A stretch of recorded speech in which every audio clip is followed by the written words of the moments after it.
The first treatment that was developed for opioid use disorder was methadone. Methadone is an opioid. It's what's called a full agonist. And agonists are things that interact with the opioid receptor and stimulate it, like heroin or oxycodone.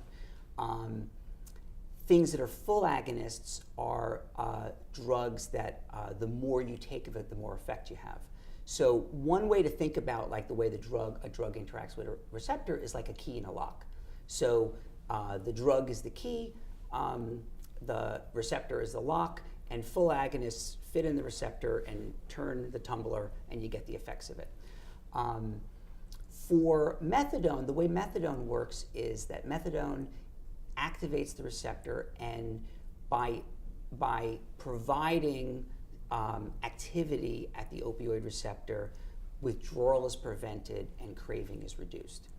The other thing that happens when people take methadone is that if they ingest other opioids, they don't really feel them because they have so much opioid agonism in their system, they don't really notice the effects of heroin. So it's not really the right way to think about it is that it blocks it, but in effect it does, meaning that for someone who's on a regular dose of methadone, methadone will prevent withdrawal, reduce cravings, and if somebody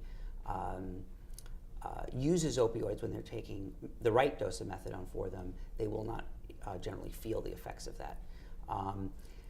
Disadvantages of methadone are that the way that methadone is regulated in the United States is that you have to go to a specialty clinic to get it. And at the beginning, you may have heard of this. You have to go every day. Yeah. Yeah. So that is, for some people, is a good thing, quite frankly, because it provides some structure and it can be helpful. For other people, that is a barrier to receiving treatment. And so, methadone is a full agonist, and because of that, it's actually dangerous to people who aren't tolerant to it. And that's part of the reason that the clinics are so tightly regulated, is because the standard dose of methadone that somebody takes when they're in a treatment program could actually be dangerous for other people who are not tolerant to it. So the clinic is set up that people come, they drink the methadone in front of a nurse, and that's why they have to come in regularly. If you do well in the program, you get what's called take-home bottles, and you can then go to the clinic less frequently. But in general, that's the nature of it.